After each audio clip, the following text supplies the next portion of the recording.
For the last 3 years, I've been the program manager of DARPA's CyberGrand Challenge. So CyberGrand Challenge was a prize-based contest based around the idea of creating thinking machines that could compete in expert skills contests, computer security contests known as Capture the Flag. Now, a machine like that could navigate the entire life cycle of zero-day flaws: discovery, investigation, network proof, network detection, signatures, and patching, all on its own, without any humans in the loop. In 2013, no such system existed outside of cyberpunk science fiction. About 3 weeks ago, we all got to watch the clip that we're going to play for you now. This is a unique situation, and it's something we were kind of hoping to see. They actually managed to discover an unintended vulnerability. So each of these services that's written, just like real-world software, it's impossible for us to have made absolutely certain that the one vulnerability that we intended is the only one that's present. So the interesting part here is that Xandra had discovered this new POV, exercised it against something that we hadn't actually even intended, and then Jima observed this occurring and successfully defended against it. So these are all results that we hadn't possibly had any ability to predict whatsoever. Wow. So Xandra POV succeeded against the reference binary, but not against Jima's patched binary. So Jima was actually successfully able to patch a bug that we didn't even know existed in the software. But what kind of general purpose or even specific patches does Jima implement that could do this? So that was probably one of our general purpose patches. We looked at areas of code where we know there are common vulnerabilities, and we just deliberately inserted, conservatively, the patches for those areas. An autonomous cyber reasoning system, basically a supercompute-backed computer that thinks about flaws, named Xandra, built by Team TechX, discovered a never-before-seen flaw in binary code, a zero-day flaw, and managed to autonomously craft a network challenge that could manipulate memory and data on a remote host using that flaw. And it reached out over the network, started capturing flags from its opponent systems, and minutes later, one of its opponents named Jima detected that this was happening and patched its own software to stop the breach, and then put that patch online and monitored it all on its own. So that's a zero-day flaw, never before seen by human beings, discovered by a machine, detected by a machine, fixed by a machine, all on a timeline of minutes. So the word zero-day doesn't even make any sense anymore. We have flaws that live and die within minutes now, and it happened live with sportscasters. So AI that can write its own solutions, make its own discoveries, take action at machine speed, has been proven viable in the hardest domain in computer security, in zero-day flaws. It's a tremendous accomplishment, zero-day flaws in binary code. It's a tremendous accomplishment for our competitors, for the innovators responsible for combining all these different fields like program analysis, formal methods, automated testing, and create systems that can defend against zero-day all on their own without us. The software corpus, record, and results of CyberGrand Challenge are all online. You can play this again at home, literally. And they're open source, and I welcome you to download and analyze them.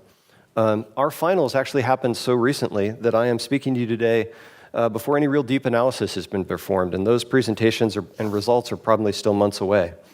So instead, what I'd like to talk to you about is what it took to build this challenge, about the obstacles that we faced as we made the prediction that this was possible, and the risks we balance. So instead of talking about this challenge through hindsight, I'd like all of you to walk with me a little bit, clear your mind, and pretend that it is 2014 and that this event has just been announced and has not yet succeeded. I gave a talk at ShmooCon in 2014 where I talked a little bit about how adversarial systems might be able to do such a thing, but at that time it was all still imagination. And in the winter of 2013, myself and my dev team had to sit down and make a bunch of foundational decisions about the architecture of this contest that we would then go on to publish and live with for 2.5 years.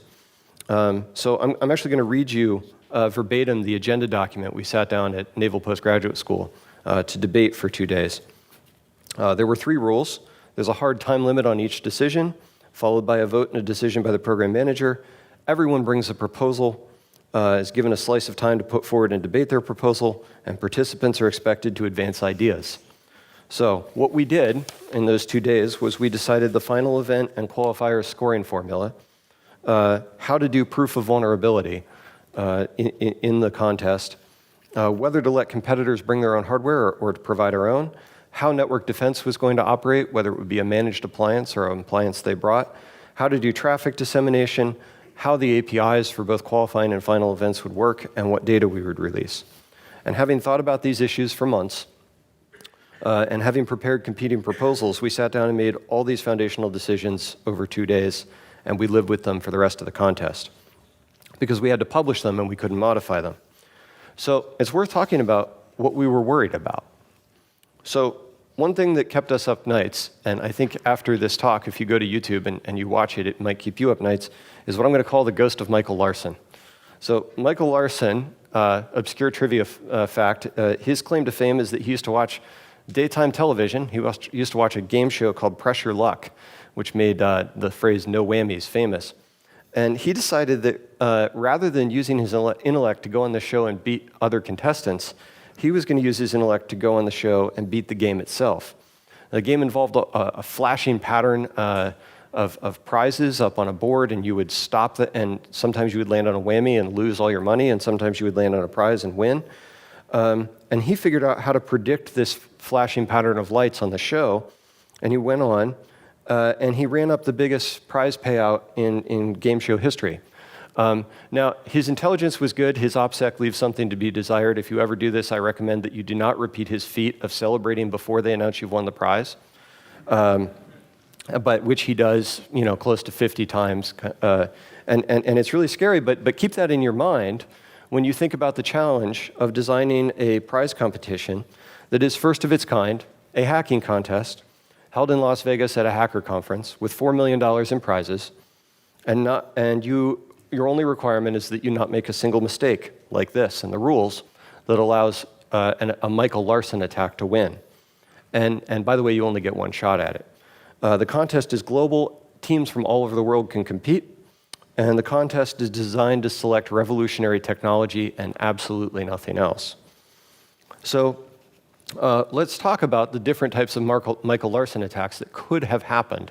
And it's impossible to list them all, but here are a few. It was possible that our competitors could have figured out how to build reformulated software which achieves security through some non-useful technology. And I can list just a few. Hugely expensive black box containers like emulators. Imagine that in the contest they have to take unknown code they've never seen before and hand us back a secure version. They could have taken our code, said, I don't understand this at all, but I'm going to put it in an emulator, and I'll just run it, and when it starts to get hacked, I'll stop it, and you can have the emulator back. We solved security. Now, it's not useful in the real world because it's at least 5 times slower. And because, of course, in the real world, if we were to solve problems like this, then the target immediately becomes not the vulnerable code itself, but the emulator, which is much bigger, much complex, and probably has much more interesting bugs. So our solution to this, there's 2 parts of it. First was we were inspired by the Microsoft Blue Hat Prize, which just had a really hard line for new security solutions. They said, well, if you impact security more than 5%, and we're not really going to tell you what that means, or impact performance by more than 5%, you're out. Now, that was a bit too harsh for a revolutionary technology contest. Ours actually used a series of multi-step functions that assessed points damage when you slowed the software down, and it got worse from qualifiers to finals. But performance limitations ended up throwing out a lot of Michael Larson-style attacks against the game. And the second thing we did was, in the real world, when you publish newly defended software, the attacker gets the first copy.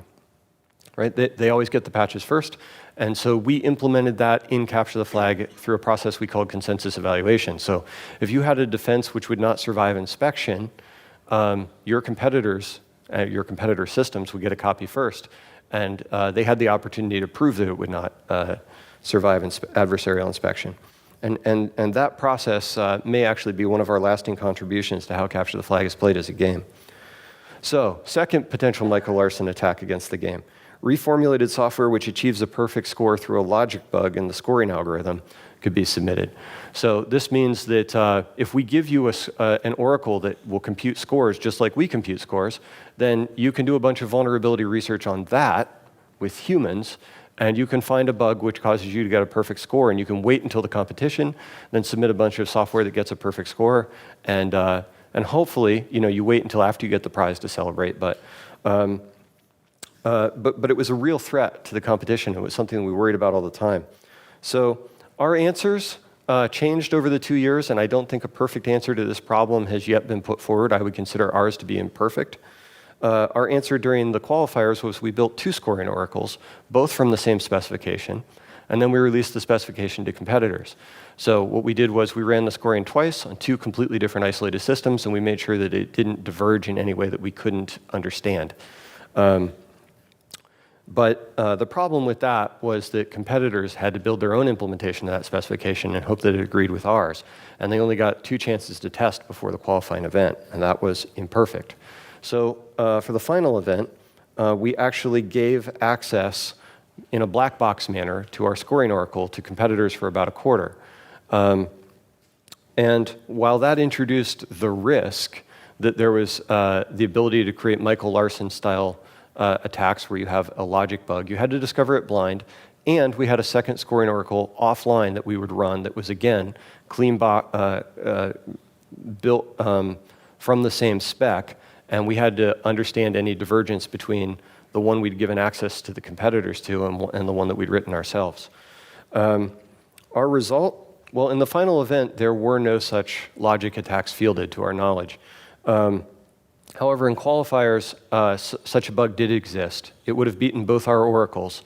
And in the end, what saved us was that the competitor that discovered it considered it, in his words, to be lame and didn't use it and handed it to us. So in the end, the desire of the community to build a great event helped us as much as all of our planning.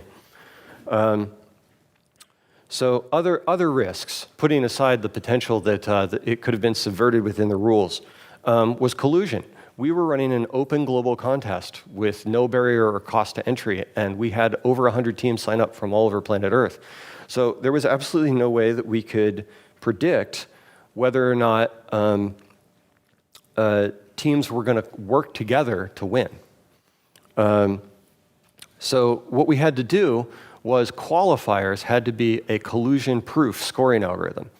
And that was extremely difficult. We basically had to sit down and simulate what happened when multiple teams worked together to win. And it led to a whole bunch of design decisions in our scoring algorithm that we actually had to explain through our FAQ because it didn't make sense to competitors at the time. And if you go read our FAQ, all 200 entries that happened over 2 years, it's one of the few government documents where you'll get to read a phrase like sock puppet crash dummies. But it's pretty good because it breaks out all the attacks that could have happened that we mitigated in the scoring algorithm before any of this was released to the public. And we did not see collusion in the qualifying event. However, in the final event, we fielded what I will only describe as a collusion-resistant scoring algorithm. So collusion can help you in the final event, but because we had 7 teams that were public, where we'd met them and exchanged paperwork with them, we felt that, and we'd explained to them that collusion was against the rules, we felt that it was sufficient to just mitigate this risk a little bit rather than completely eliminate it. So in the final event, you'll notice that our scoring algorithm, when you take flags from another team, you cut their score in half, but your score is only boosted a little. So if you're colluding with another team where one team's job is to boost your score, they can only boost your score a little. And that collusion resistance was just a hedge against potential collusion problems that did not come to pass. Another risk we had: how to field machines that find and comprehend zero-day flaws in binary code in a live international public domain event. And this problem is not to be underestimated, because if you build the event on any existing operating system and you have vulnerability disclosure issues in that operating system, you immediately have to shut down the whole contest while you deal with them, which is not going to work when you're open sourcing the results live in front of a crowd of thousands. And you cannot do application containment. It turns out that operating systems and the applications that run on them are kind of smeared together in memory. Dynamic link libraries, ABIs, crash reporters, all these things are injected into memory space. And even if you say this application under test is what we're looking for flaws in, there is always the potential that the system is going to discover something that has utility against that operating system. So the only solution here was to build a new operating system just for computer security competition. And it's actually an operating system layer. It's not a full OS. But it's an ABI, a binary format. Open source it, work with the CTF community to adopt it as a standard, and let it be used from here forward to enable kind of full spectrum capture the flag in the open without any equities problems. It turns out that now in 2016, I think a company here in New York called Trail of Bits has ported that layer to major commercial and community operating systems like Linux, OS X, and Windows. So you can do this on any existing test bed you have. And you can let machines reason about flaws on unknown code and not have to worry about the equities of those results. Another risk that we had to worry about back in 2013, what I'm going to call the fallen motorcycle. So those of you who are fans of DARPA Challange history will know that the world's first self-driving motorcycle was developed by a team at Berkeley, fielded at the 2004 Grand Challenge. It went through a checklist, a startup checklist. During that startup checklist, one of the gyros was not initialized. The vehicle was started. It fell over. That was it. It was out. That is the problem with running a fully autonomous contest. Rules become handcuffs. And when you say the rules are fully autonomous performance, that means that instant failure is the performance of that system. You cannot let the people who built the system in to debug it or fix it or write it again. So we were very worried about this throughout the challenge. We were going to cut the cord and air gap these systems from the beginning and let them compete autonomously. And we have learned from challenges past that full autonomy is so much harder than it first sounds. So we took many steps to hedge against this risk. And it's impossible for me to tell you how well they worked out, how much of it was the excellence in engineering of the competitors, and how much of it was the steps that we tried to put them through. It's probably some mix of the two, but I can tell you the steps that we took.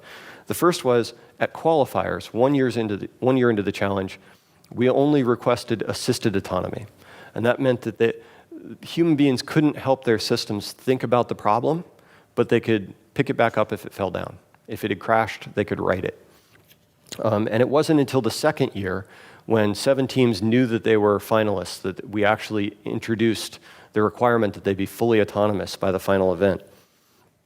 Second thing we did was we took all the logistics risks of bringing a supercomputer to a Las Vegas event venue off the table by doing it ourselves. We purchased the equipment, we gave them access to it for about a year, 3 quarters, and we made sure that the system that they used the entire year was the same system that they would use at the final event. And we took on the logistics burden of the supply chain integrity of those machines, the transport and purchase of those machines, the power and cooling, the installation, the air gapping, all of it. So all they had to do was software engineering right down to the last minute. And I will say that I think that was a critical decision, because it turns out that there were software engineering decisions for the teams all the way down to the last minute. And it's a very good thing that that's all they had to worry about, because it was enough. Finally, we enabled live access to the event scoring oracle for the last quarter of the competition. I've mentioned before that this introduced risk that a blind bug could be found, some sort of non-real world solution. But it was a risk worth taking, because that didn't end up happening. But we believe that live access to that oracle helped a lot. And finally, we created something we called Sparring Partner, which was the ability for these autonomous systems to kind of play a dumb scripted opponent, actually 6 copies of a dumb scripted opponent, at unscheduled times for the last quarter of challenge execution. And that meant that the Cyber Grand Challenge final event was just the last capture the flag that these systems played, but they were playing all the time, and they were playing in an autonomous way. And the development cycle that our competitors had to get into was either wake up when it was time for a sparring partner and get live on their system, or leave a fully autonomous system ready to play and work on it in the downtime. And we believe that hard practice of letting a fully autonomous system play against a scripted opponent had something to do with those systems competing autonomously in the final event. In the end, we had no motorcycle. We had no system completely disabled. And the only one that did actually suffer resiliency errors still went on to win. So I don't think they're upset. And finally, I think the challenge that was biggest of all, that was how difficult to make the first all-machine capture the flag when no precedent for our competitors existed for us to reason about. Difficulty was a huge problem. What challenges to put in, what challenges to put out. And we knew that what we needed at the end was proof of expert skills. If we made it too easy, we could build autonomous systems, but the expert skills would not be believable or interesting or revolutionary. And so I'll walk you through a series of decisions we made about how hard to make it, between too hard that we would just have crashed machines or the inability for them to reason about the flaws, or too easy where they had not accomplished something revolutionary.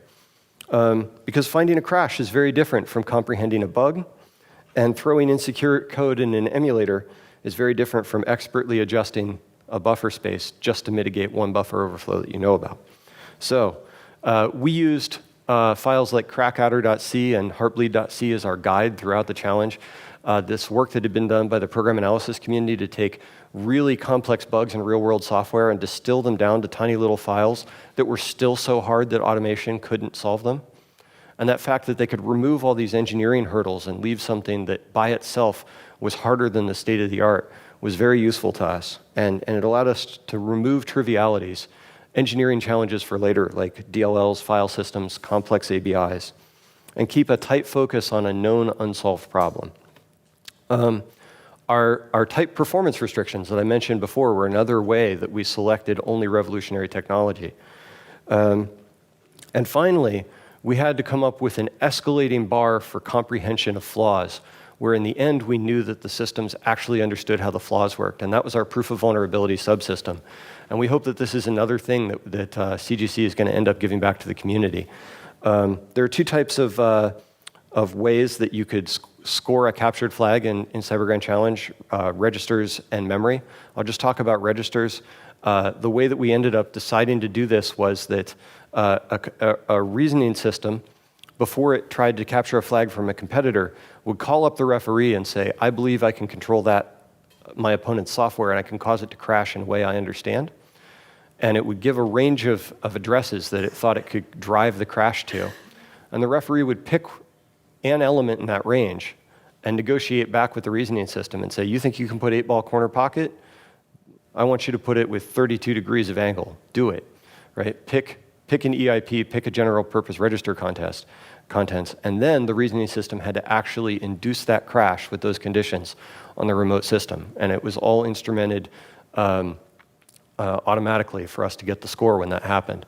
And our result is groundbreaking autonomy. And of all the things that have happened in that final event and after it, I think the one that I will share with you is that the creators of the winning system, the For All Secure company that built Mayhem, entered their system into the biggest expert hacking contest in the world, DEF CON Capture the Flag.